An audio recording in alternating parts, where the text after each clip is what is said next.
Perang antara Iran melawan Israel dan sekutunya, Amerika Serikat, bukan lagi sekedar konflik regional yang terbatas pada batas-batas geografis Timur Tengah. Ia telah berubah menjadi pertarungan ideologi, perebutan pengaruh geopolitik, sekaligus permainan kepentingan jangka panjang yang kompleks dan penuh perhitungan.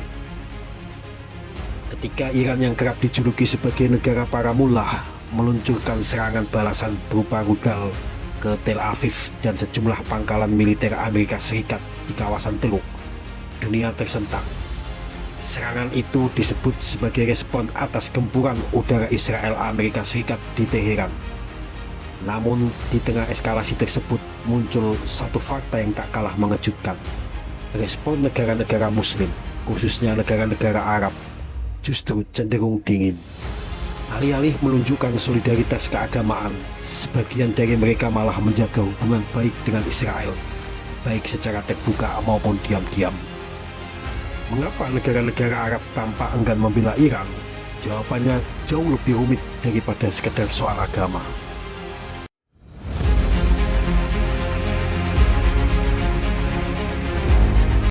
Pertama, di balik narasi solidaritas Islam, Timur Tengah adalah arena kompetisi pengaruh. Iran sejak lama berambisi memperluas pengaruhnya melalui jaringan kelompok sekutu di berbagai negara. Di Yaman, Iran dikaitkan dengan dukungan terhadap kelompok Houthi. Di Lebanon ada Hizbullah. Di Gaza ada Hamas. Strategi ini membuat banyak negara Teluk merasa terancam. Bagi negara-negara seperti Arab Saudi, Uni Emirat Arab, dan Kuwait, langkah Iran tersebut dipandang sebagai upaya menjadi pemimpin kawasan dengan cara membangun pengaruh politik dan militer lintas batas. Ketegangan ini bukan semata-mata soal ideologi, melainkan persaingan siapa yang paling dominan di Timur Tengah.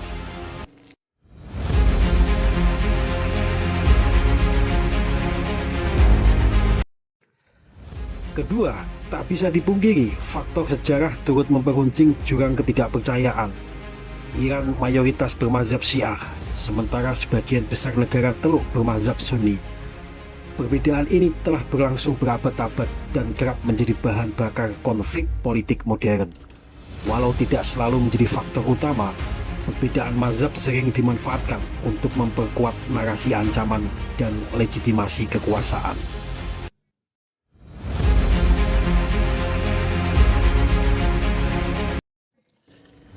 Ketiga, sikap negara-negara kunci di kawasan Teluk, seperti misalnya Arab Saudi, melihat dirinya sebagai penjaga dua kota suci dan pemimpin dunia Sunni.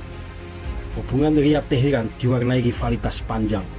Dalam kalkulasi keamanan, Saudi lebih memilih menjalin kemitraan strategis dengan Amerika Serikat sebagai penjamin keamanan daripada menghadapi Iran sendirian di kawasan.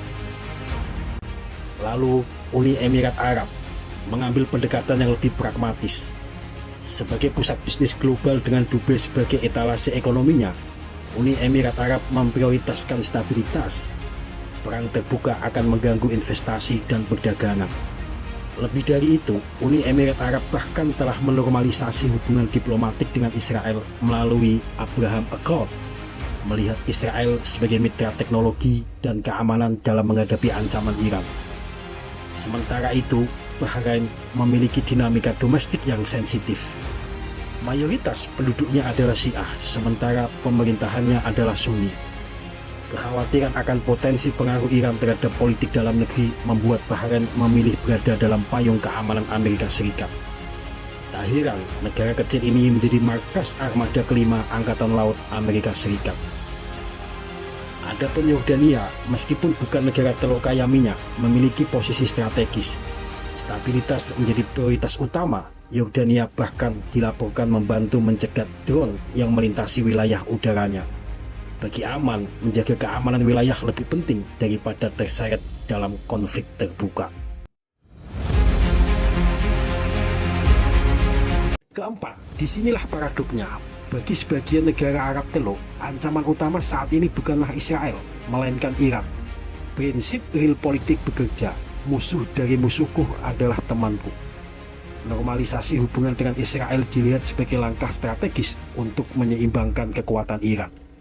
Hubungan yang dahulu mustahil kini menjadi kalkulasi rasional berbasis keamanan dan ekonomi. Kerjasama intelijen, pertahanan, dan teknologi menjadi lebih bernilai dibanding retorika solidaritas ideologis.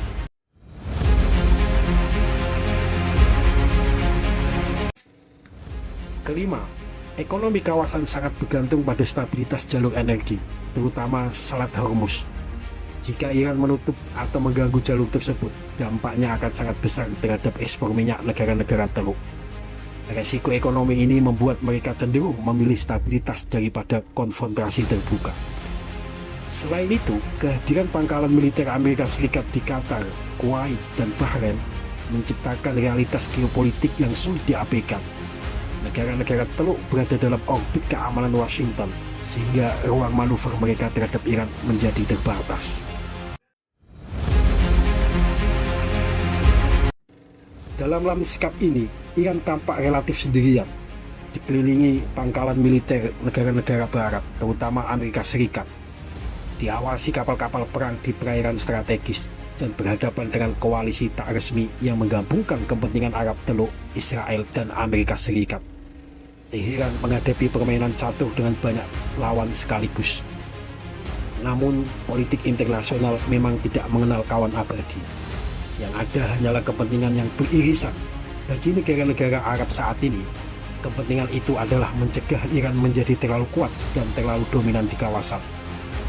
Konflik ini menunjukkan satu pelajaran mendasar. Solidaritas ideologis seringkali kalah oleh kalkulasi kekuasaan dan stabilitas ekonomi. Di Timur Tengah, setiap negara memegang korek api, tetapi tak satu pun ingin rumahnya sendiri terbakar.